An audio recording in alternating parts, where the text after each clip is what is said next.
Hi, my name is Keith Duncan, and I decided to research gambling in professional and amateur sports.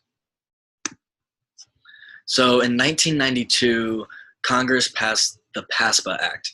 And what the PASPA Act is the Professional and Amateur Sport and Protection Act. What it does is, or what it did was it outlawed all sports betting nationwide, but excluded the states of Oregon, Montana, Nevada, and Delaware, based on the grandfather clause. And the Senate found out that more and more people were becoming addicted to gambling, and more people were gambling, and they were losing their money, and Congress wanted to do something about it. Even in 2017, Nevada reported that their state's sports book brought in over $247 million in profit, and that's $17 million more than the year before. Also, in 2017, people wagered a record $4.8 billion, and which also increased to 5.1 billion in 2018. Again, they saw that more and more people seem to be interested in sports gambling. That shows to increase, but it also was a negative in the community that Congress thought. So Andrew Brandt, he's a Villanova University professor, and what he did was research an NFL fan, and he wanted to see their fan engagement based on if they bet on a game or not. And he found that if an NFL fan bet on a game, they were more likely to watch the game. So on average, 45 to 50 games were watched per year for a fan if he bet on the game, rather than 10 to 15 if he didn't bet on the game. So the PASPA Act, New Jersey decided that they wanted to legalize sports gambling, but the big leagues like the NHL, NBA, NCAA, NFL, and the MLB, they sued the state for trying to go against PASPA. New Jersey argued that this wasn't fair because 4 out of the 50 states already had the right to legalize sports gambling. And here's a graph. It shows the revenue brought in by the state of Nevada Sportsbook through the years 1985 to 2017. You guys can see that it rapidly increases, plateaus, and goes down a little bit, but then again, it just shoots through the roof in the late 2000s. So that brings me to Murphy versus the NCAA. And this is, basically New Jersey versus Congress. What they wanted to challenge was the 10th Amendment. And the 10th Amendment basically says that any power that is not given to the federal government is given to the people or states. And again, this is why they challenged it, because he stated that the four states that had the right to have legalized sports gambling, it just wasn't fair. And Murphy's goal was to overturn PASPA and allow the states to decide whether or not they wanted to legalize sports gambling. Again, he wanted to take it out of the federal government's hands, and give it to the states' hands. A big part of this case was that Murphy challenging the anti-commandeering principle, which states that the federal government cannot require states or state officials to adopt or enforce federal law. They also can't force states to enforce federal regulatory preferences. Murphy argued that the federal government was telling states what to enforce, which goes against the 10th Amendment and the anti-commandeering principle, because the federal government, again, can't tell states what to enforce in this area of state law.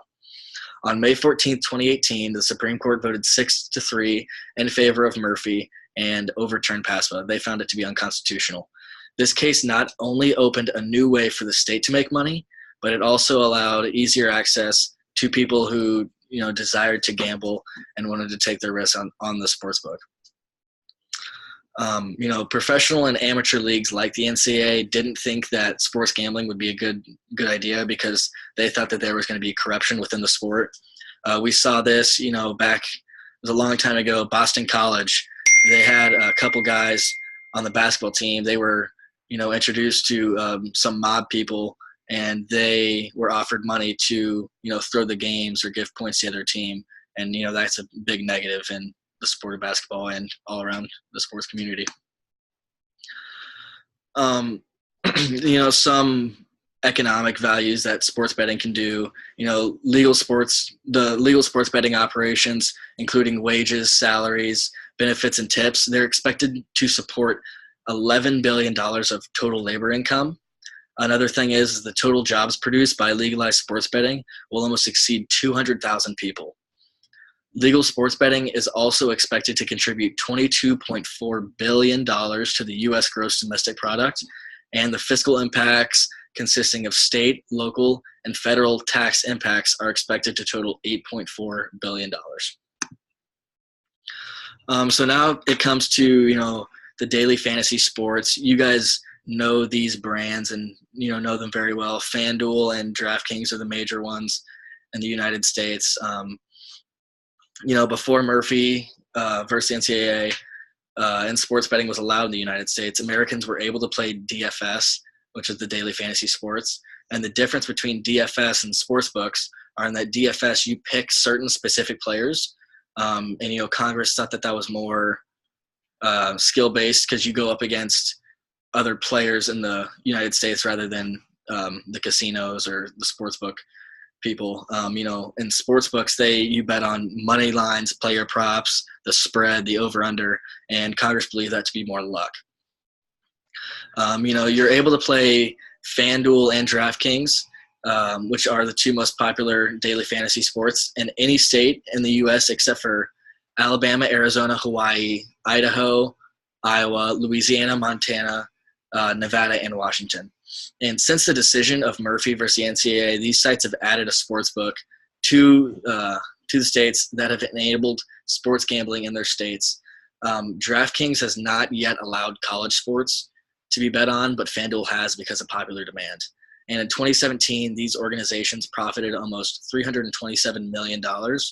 And in 2018, that rose to $335 million. So some international gambling websites. These are very popular to the people in the United States that couldn't, access a sports book. Bovada, MyBookie, and Bet365 are also included in these. They're all international, and they had an online sports book. They're, again, very, very popular over the years because it gave the U.S. residents an ability to bet on sports. The only thing that you needed to be was 18 years old. That was the only requirement. Literally anyone in the United States in any state could do this. And again, they're able to do so before the case of Murphy versus NCAA because it didn't go through the U.S. government. Bovada, MyBookie, and Bet365 do a really good job of luring in customers because, they give out a free bet or, a bonus for people that first join their website. And again, here's another graph. It's online sports betting not in the United States. It shows the amount wagered and the gross win from 2004 to 2012. And again, this is in $1 billion. So you can see how popular sports gambling is and has become. So one of the most interesting things that I've found out through this research is the Action Network. It is a new sports gambling website. It was founded in 2017. Basically what they do is they, have so many different, articles that show the positives and negatives of a team, who's favored to win, who's on some hot streaks, and, basically informs you more about gambling and, the sport. And they have done a really good job at bringing in, famous names. Darren Rovell, he's very popular on Twitter. He used to work for ESPN as an analyst and article writer. He has over 2 million followers on Twitter and is now all on the Action Network. So that was great for the Action Network and, the following of sports gambling. My question is, what can this lead to?